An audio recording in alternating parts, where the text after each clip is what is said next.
Olá, tudo bem com vocês? Espero que sim, espero que todos estejam muito bem. Dando continuidade à nossa aula de clínica médica, hoje nós vamos falar um pouquinho sobre hematoterapia. O que quer dizer esse termo, hematoterapia? Terapia com sangue, tá? Componentes sanguíneos.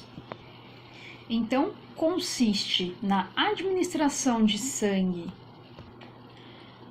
total ou em partes separadas, fracionadas. Como assim partes fracionadas?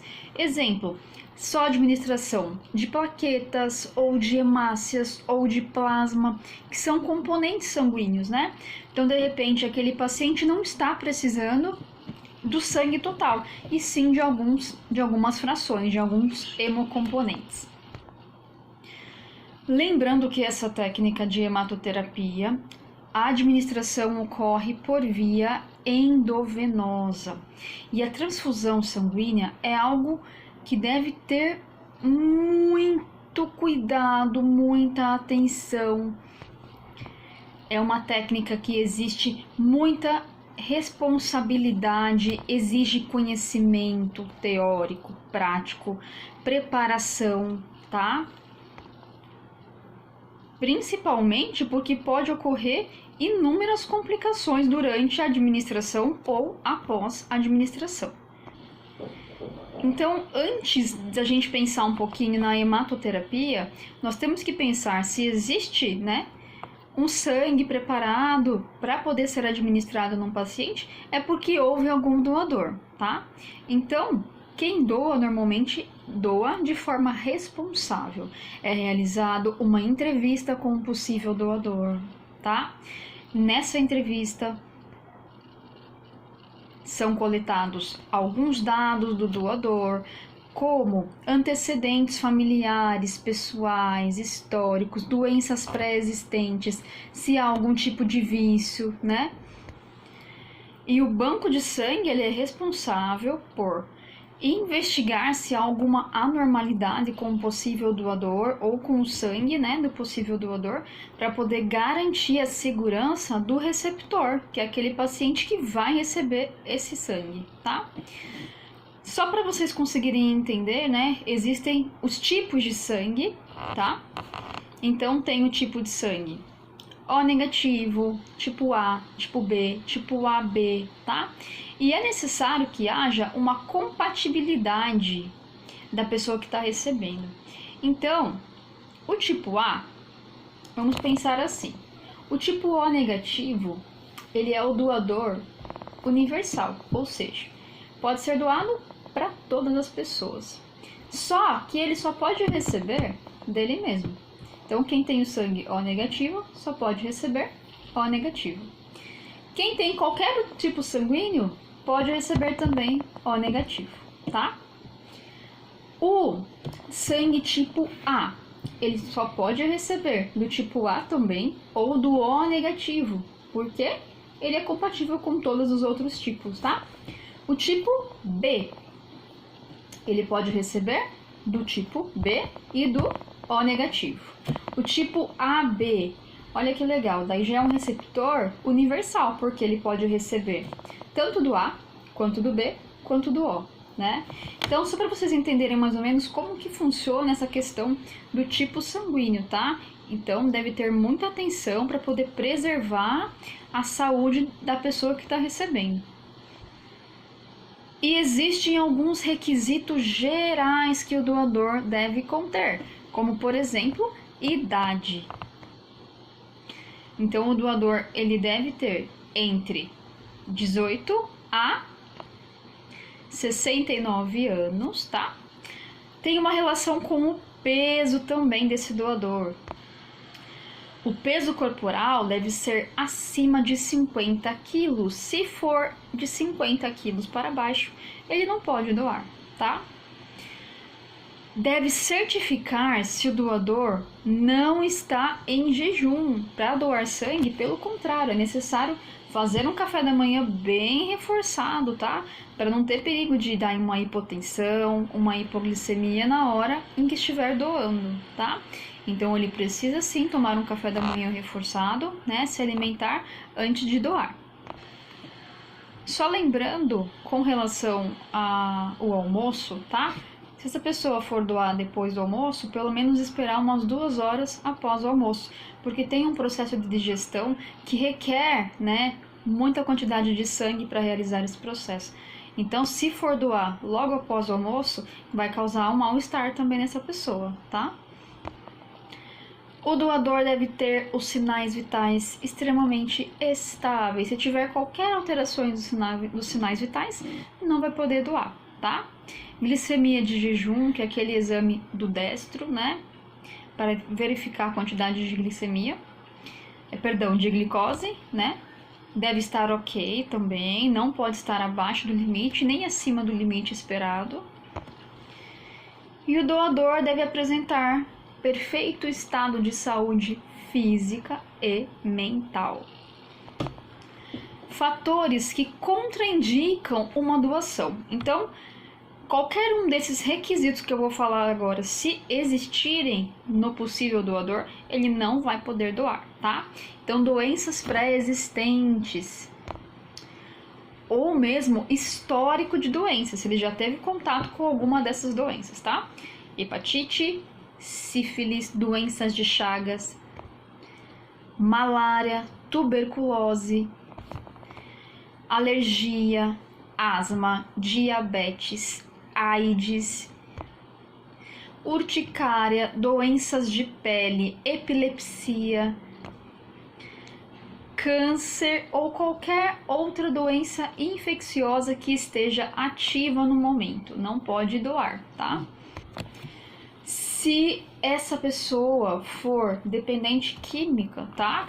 Tanto do álcool como de drogas, ela não pode doar. Gestantes não podem doar. Mulheres após a gestação só podem doar a partir do 4º mês, tá? Se esse doador recebeu transfusão sanguínea nos últimos 12 meses também não vai poder doar, tá? Primeiro tem que identificar se vai aparecer algum tipo de anormalidade. Ter feito tatuagem no último ano. Então pessoas tatuadas não podem doar? Podem doar sim, só não podem doar se fez a tatuagem em 1 ano. Tem tatuagem há 10 anos, não tem problema, tá? Pessoas que estão expostas correm o risco de adquirir algum tipo de DSTs, como o HIV, por exemplo. Então, aquelas pessoas que não se previnem sexualmente, durante a entrevista, né, vai chegar nesse assunto sobre prevenção sexual, tá? Número de parceiros, frequência. Se essa pessoa tiver múltiplos parceiros sexuais, ela não vai poder doar, porque aumenta a chance de DSTs, tá? E pessoas que são viciadas fazem uso de drogas injetáveis, porque também aumenta o risco de adquirirem doenças transmitidas por meio do sangue, tá? Pessoas que tenham se submetido a algum procedimento cirúrgico nos últimos 6 meses também não poderão doar. Se a pessoa ingeriu bebida alcoólica nas últimas 12 horas também não poderá doar, tá?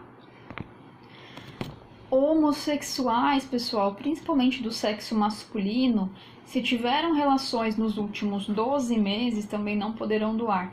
Não é preconceito, tá, pessoal? É por conta de incidências. A incidência é maior em homossexuais de adquirir alguma DST, tá? Devido à relação anal. E heterossexuais, que também tenham múltiplos parceiros, né? No período de 12 meses também não poderão doar, tá? Pelo mesmo motivo, porque facilita a instalação de uma doença sexualmente transmissível. Existe um intervalo entre as doações? Eu posso doar todo mês, 2 vezes por semana? Como é que funciona? Então, muitas pessoas têm essa dúvida, né? Então, existe sim um intervalo em homens e mulheres, tá? Em homens deve haver um intervalo de pelo menos 2 meses e mulheres um intervalo de pelo menos 3 meses. Por quê? Porque as células sanguíneas vão se regenerando, tá? se multiplicando. A quantidade de sangue que é doada é uma quantidade grande, tá? Então precisa dar tempo para o organismo se recompor, né, das células que foram doadas. Então, por isso que necessita desse tempo, tá? O volume normalmente que é retirado é de 350 ml, não deve ultrapassar de 450 ml. E também existem alguns testes que são realizados no doador, tá? Para realmente conferir se não há nenhum tipo de doença, como por exemplo a hepatite B, hepatite C, AIDS, doença de Chagas, sífilis, malária. Por quê? Porque são doenças que podem ser transmitidas por meio do sangue, tá? Com relação aos cuidados de enfermagem, existem alguns cuidados específicos, tá, pessoal? Durante e após a doação de sangue. O doador, ele deve permanecer deitado em posição de Trendelenburg, tá? Com os pés para cima, durante o período de doação. Por quê?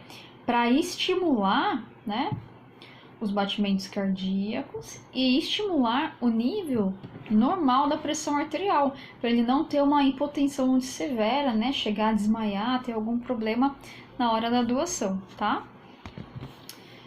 A enfermagem também fica responsável pela verificação dos sinais vitais, fica responsável pela aferição da glicemia capilar, o teste realizado no dedo, tá?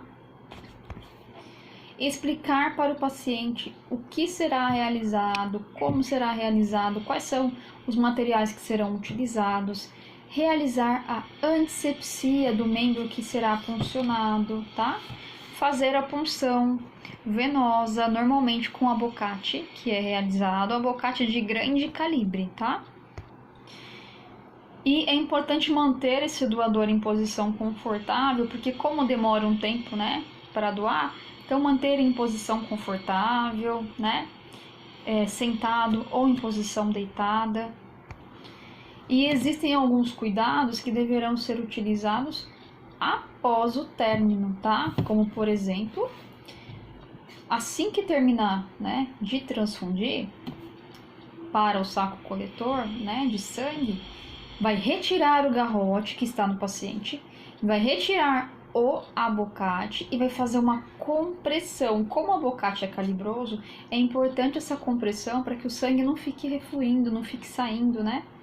Para estimular a coagulação sanguínea. Orienta o doador que ele deve permanecer deitado e depois sentado, pelo menos num período entre 10 e 15 minutos após a retirada da agulha, após a doação, porque tem risco de ele levantar e ter uma hipotensão, desmaiar, levar alguma queda, tá? Verifica-se novamente os sinais vitais e orienta o paciente para ele ficar no recinto, né, no espaço da onde faz as doações, pelo menos por um período de 30 minutos, porque se acontecer alguma complicação, vai ocorrer dentro desse período, tá? E é importante ele esperar, não dirigir, não acabar saindo de ônibus, tá? E acabar passando mal na rua. Então, sempre orienta o paciente esperar pelo menos 30 minutos ali no local, tá? E antes desse paciente ir embora, orientem sobre a importância de ele não realizar atividade pesada, tá? Durante o dia que ele doou o sangue. Então, evitar exercício físico, atividades pesadas. E é importante também ele se hidratar, tomar bastante água e se alimentar, tá? São orientações fundamentais que devem ser seguidas para não dar nenhum tipo de complicação, tá? Desidratação, hipotensão. Com relação aos materiais que serão utilizados, são os materiais iguais de uma punção venosa, tá? Vai precisar de um garrote, de álcool 70 para fazer a antisepsia, um algodão, tá? Luva de procedimento, o kit de punção, que vem um abocate, vem o frasco coletor do sangue e um equipo, tá? E também lembrar dos EPIs para o profissional. Então, nesse caso, é importante como o catéter ele é bem calibroso, né, pode ser que respingue sangue. Então, na hora da punção é importante estar de óculos, máscara, luvas, tá, pessoal? E o que pode acontecer como complicação para o doador? Então, uma das complicações é no local da punção, tá? Como, por exemplo, um sangramento excessivo no local da punção, que pode causar um hematoma, tá? Pode causar algum tipo de processo inflamatório na região da punção. Podem ocorrer lacerações nas veias por conta de punções repetitivas, né? Quando não consegue puncionar, acaba pegando várias vezes e acaba lacerando a veia, tá? Tonturas, vertigens, desmaios também ocorrem com frequência e qualquer tipo de infecção relacionada à falta ou técnica incorreta das técnicas antissépticas e assépticas, tá?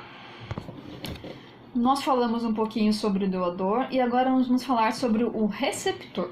Quais são os cuidados de enfermagem que o receptor vai exigir? Preparar psicologicamente o paciente, tá, pessoal, antes de realizar a transfusão. Sempre conferir os rótulos da bolsa de sangue para ver se está compatível com o nome do receptor, com o tipo sanguíneo do receptor, tá? Só deve instalar a bolsa quando ela estiver em temperatura ambiente.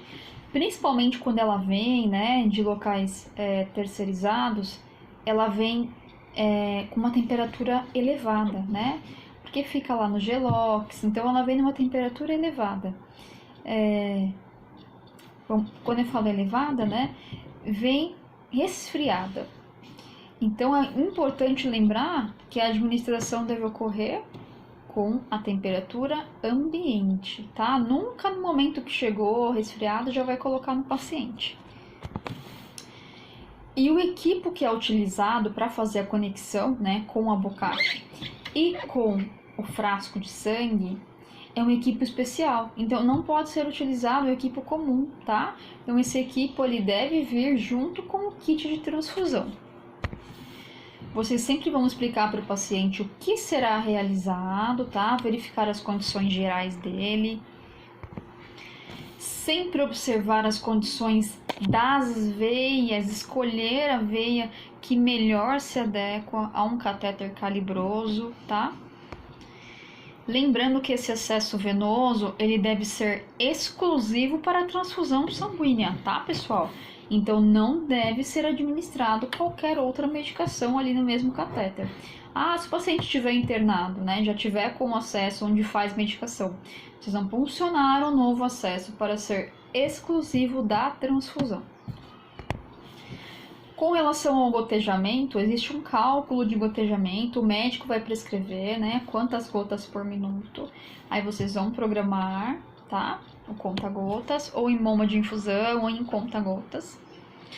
Vai estar verificando sinais vitais do paciente continuamente, se possível puder monitorizar o paciente, né, com abraçadeira, eletrodos, oxímetro, melhor ainda.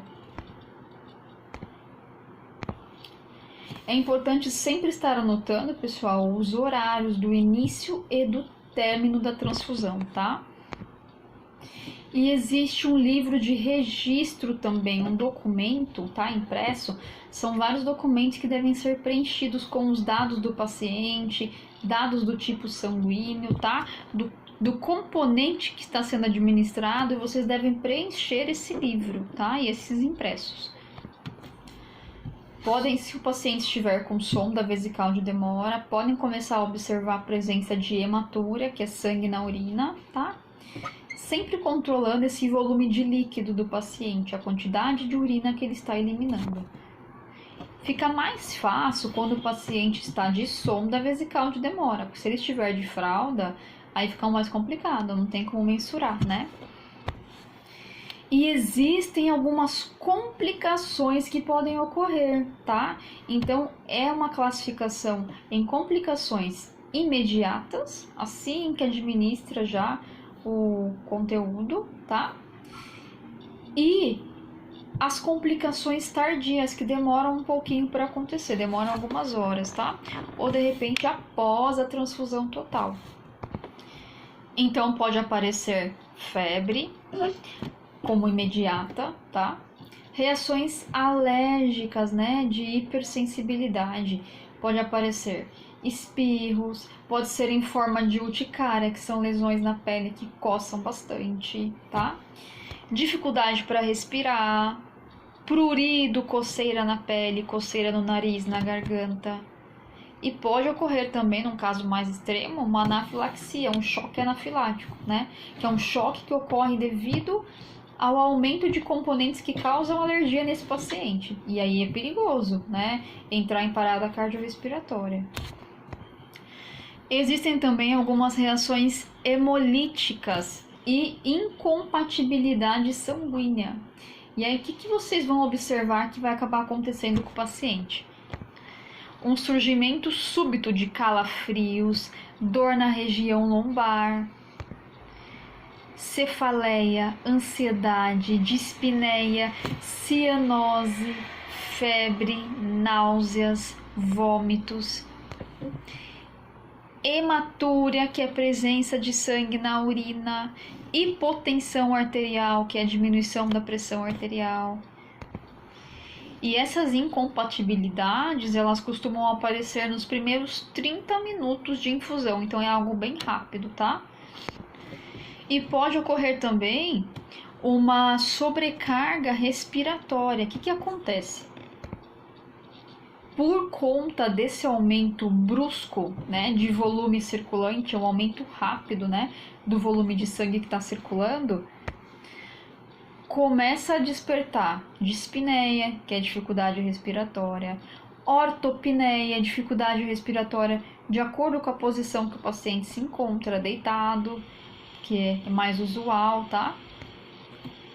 Cianose, tosse com produção de escarro, um escarro róseo, tá?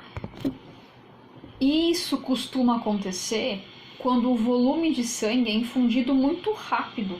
Então presta atenção se o conta-gotas não vai acabar acelerando. Se for aumentar esse volume de sangue bruscamente, tá? Subitamente, vai acabar causando essa complicação para o paciente, tá? Uma sobrecarga.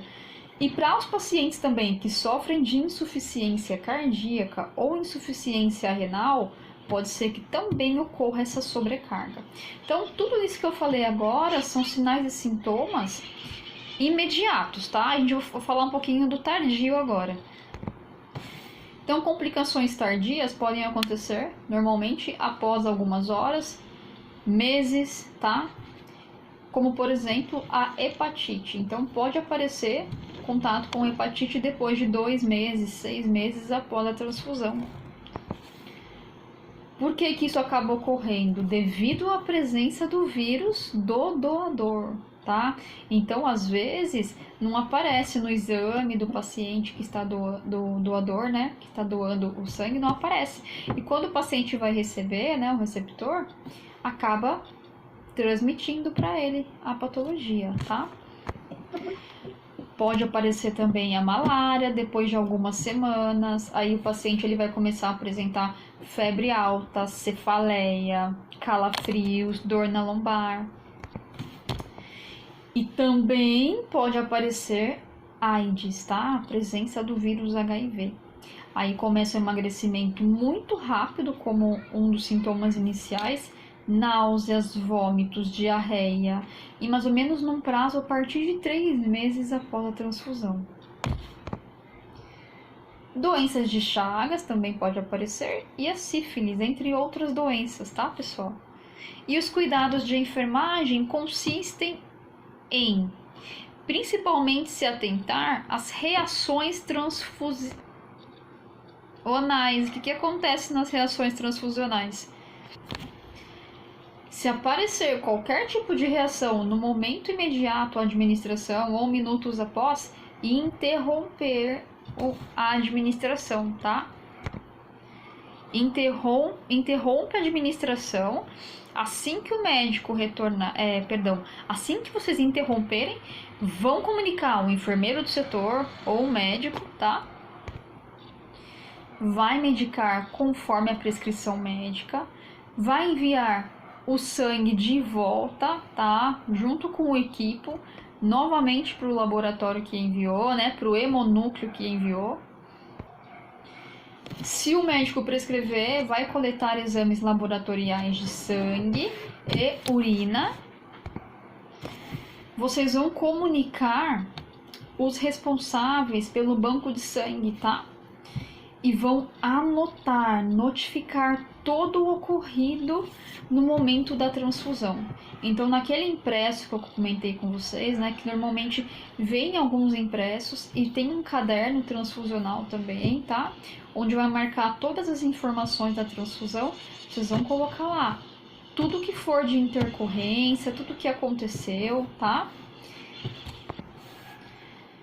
E sempre tentar ficar muito próximo ao paciente. O paciente que está recebendo transfusão sanguínea, não dá para deixar muito tempo sozinho. É legal ter um acompanhante. Caso aconteça algum tipo de reação, o acompanhante já vai entrar em contato com a equipe de enfermagem. Sempre, né? De pelo menos 15 em 15 minutos tá lá verificando sinais vitais, vendo se está tudo bem com esse paciente, se vai aparecer alguma reação, se ele está tendo alguma queixa, tá? Isso é muito importante. Pessoal, encerramos aqui então a parte de doenças mais comuns do sistema hematopoético, tá? Qualquer dúvida, entre em contato comigo, estarei à disposição. Muito obrigada, gratidão, um beijo para vocês. Até a próxima aula, que será sobre doenças cardiológicas. Espero vocês.